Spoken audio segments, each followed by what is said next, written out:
اب دنیا والوں کو بتاتے ہیں کہ یاد رکھو ہمارا مرنے والا سننے کی بھی صلاحیت رکھتا ہے، سمجھنے کی بھی صلاحیت رکھتا ہے، کیونکہ سنتا سمجھتا وہی ہے جو شہید ہوتا ہے، اور شہید وہی ہوتا ہے جو مات علی حب آل محمد ماتا شہیدہ کا مصداق ہوتا ہے۔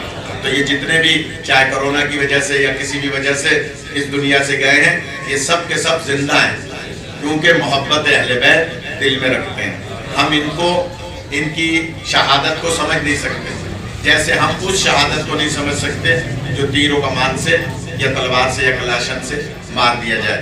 تو بس یہ خوش قسمت ہیں، اور خوش قسمت کیسے نہ ہو کہ جب پہلی رات قبر میں مردہ پہنچتا ہے تو سب سے پہلے زیارت علی ابن ابی طالب سے ہوتی ہے۔ ہمارے دو عالم گزرے ہیں، ایک سید مرتضیٰ اور ایک سید رضی۔ سید رضی وہ عالم ہیں جنہوں نے نہج البلاغہ کو سب سے پہلے ترتیب دیا۔ نہج البلاغہ جو کتاب ہے یہ ان کی ترتیب دی ہوئی ہے، خطب مولا کے ہیں لیکن ترتیب ان کی دی ہوئی ہے۔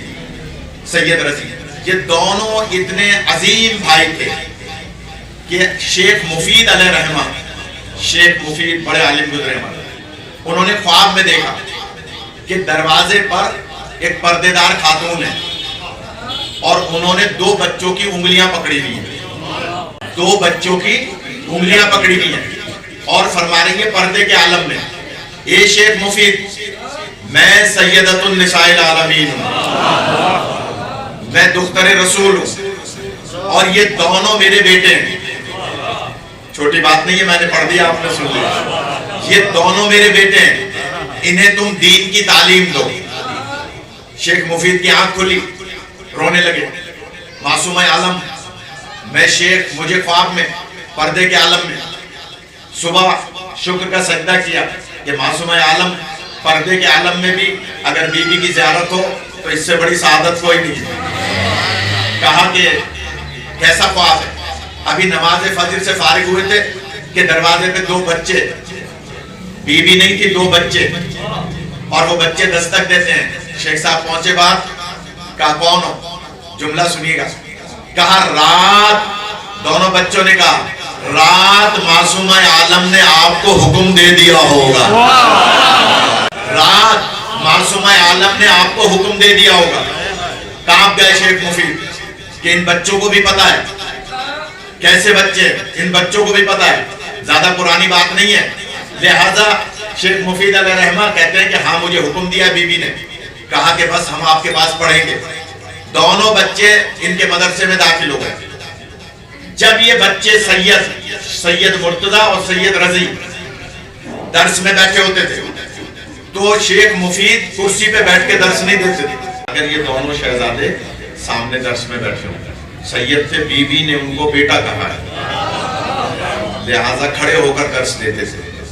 جب یہ دونوں بھائی بڑے ہو گئے، عالم بن گئے، تو علماء کی محفل میں ایک بحث نکلی، اور بحث یہ نکلی کہ یہ جو علماء بیٹھے ہیں ان میں کوئی ایسا ہے کہ جس نے آج تک نماز قضا نہ کی۔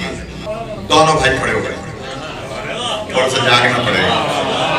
کہا ہمیں یہ دعویٰ ہے کہ ہم نے آج تک نماز قضا نہیں کی۔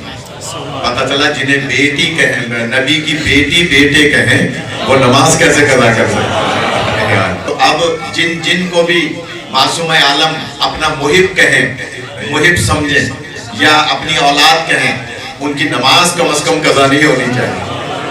لہٰذا بی بی نے فرمایا کہ یہ میرے بیٹے ہیں تو نماز قضا نہیں۔ اچھا کوئی ایسا ہے جس کا کبھی روزہ قضا نہ ہوا؟ دونوں بھائی کھڑے ہو گئے کہ ہمیں دعویٰ ہے کہ ہم نے کبھی روزہ بھی قضا نہیں کیا۔ پھر سوال ہوا کہ اچھا یہ بتائیں کوئی ایسا ہے جس نے کبھی جھوٹ نہ بولا ہو؟ ہمارے یہاں مولوی بھی جھوٹ بولتے ہیں، توریہ کے نام پر، لفظ ہے توریہ، اس کو استعمال کر کے غلط بیانی کرتے ہیں بہت سارے ٹی وی پہ بیٹھ کے منیب الرحمان جیسے، کہ جناب دونوں بھائی کھڑے ہو گئے کہ ہم نے کبھی جھوٹ بھی نہیں بولا۔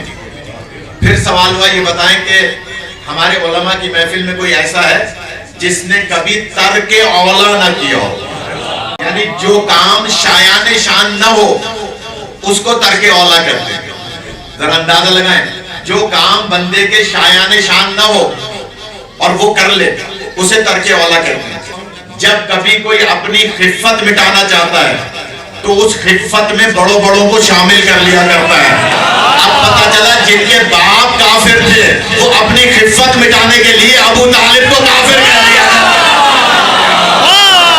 دونوں عالم، ان میں سے ایک بھائی نے کہا کہ مجھ سے ترک اولا ہوا ہے اور دوسرے بھائی نے کہا مجھ سے ترک اولا بھی نہیں ہوا. جس بھائی سے ترک اولا نہیں ہوا وہ ہے سید مرتضی. وہ حج پہ جا رہے تھے اور حج میں ان کے ساتھ ایک پورا گروپ شامل تھا، جیسے حج پہ ہم گروپ لے کے جاتے ہیں. کسی نے بتایا کہ علامہ صاحب ہمارے گروپ میں ایک بچی ہے جس کا چہرہ ہے 70 سالہ ضعیفہ کی طرح، لیکن ہے وہ 17 سال کی. اللہ نے کہا اچھا، یہ میں نے اتنے بڑے واقعات جو سنا ہے اس واقعے کے لیے. علامہ صاحب فرماتے ہیں بلاؤ اس خاتون. اتفاق سے وہ مسئلہ پوچھنے آ گئی حج سے متعلق کوئی. علامہ نے فرمایا کہ سنا ہے کہ تمہارا چہرے پہ کوئی اس طرح کی جھریاں ہیں، نشانات ہیں. اس نے پردہ کیا ہوا تھا. اس نے کہا ہاں علامہ صاحب، ہم 2 بہن بھائی تھے اور ہم دونوں اثنا عشری نہیں تھے. ہم دونوں اثنا عشری نہیں تھے، مذہب اہل بیت پہ نہیں تھے.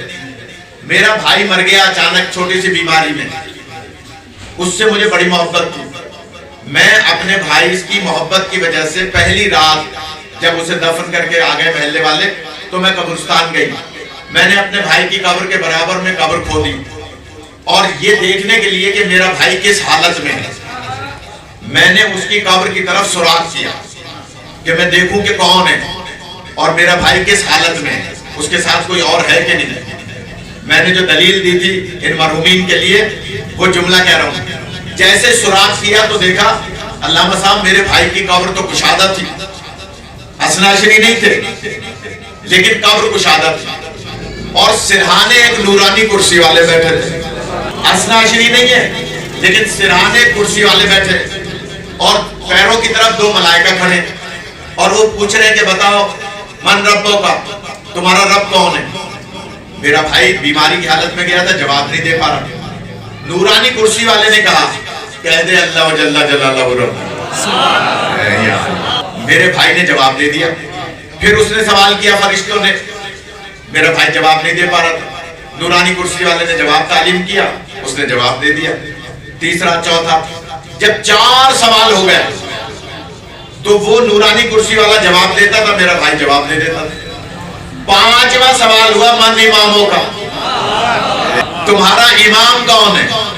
تو میرا بھائی خاموش تھا. اثنا عشری نہیں تھے، میرا بھائی خاموش تھا. ملائکہ نے کہا کہ بتاؤ تمہارا امام کون ہے. پھر جواب نہیں دے پایا. تیسری دفعہ کہا کہ اگر اب جواب نہیں دیا تو تمہیں سزا دی جائے گی. وہ خاموش. کہتی ہے میں نے وہاں سے پکار کے کہا اے میرے بھائی کے محسن، آپ نے میرے بھائی کے 4 سوالات کے جواب دے دیے، اس 5ویں سوال کا بھی جواب دے دیں تاکہ میرے بھائی کی جان چھوٹ جائے. جملہ سنیے گا. تو نورانی کرسی والا یہ کہتا ہوا اٹھ گیا کہ اگر مجھے دنیا میں امام مانتا ہوتا تو میں کہہ دیتا کہ کہہ دے میرا پہلا امام علی ابن ابی طالب آنے والا ہے. کہا کہ نورانی کرسی والے یہ کہتے ہوئے چلے گئے کہ اگر یہ مجھے امام مانتا ہوتا تو میں کہہ دیتا میرا پہلا امام تو میرے سرانے موجود ہے. لہذا اس نے کیونکہ مجھے امام دنیا میں نہیں مانا تھا، آگ کے 2 شعلے ان ملائکہ نے میرے بھائی کے منہ پہ مارے. بتا رہی ہے علامہ کو کہ آگ کے 2 شعلے میرے بھائی کے منہ پہ مارے. اتنی زیادہ آگ تھی کہ وہ آگ مجھ تک پہنچی اور میرا چہرہ جھلس گیا اور میں بے ہوش ہو گئی. جب صبح میرے عائزہ اقربا مجھے ڈھونڈتے ہوئے آئے اور قبر میں مجھے گڑھے میں پڑا ہوا دیکھا، مجھے اٹھا کے لے گئے، میرا علاج کرایا. 3 دن کے بعد میں ہوش میں آئی. کہ جب 3 دن کے بعد میں ہوش میں آئی تو میرے سارے خاندان والے دائیں بائیں میرے کھڑے تھے، وہ سب کے سب مجھے دیکھ رہے تھے. جیسے ہی میں ہوش میں آئی تو میں نے پہلا جملہ یہ کہا کہ اگر قبر میں آگ سے بچنا ہے تو دنیا میں علی ولی اللہ پڑھ لو.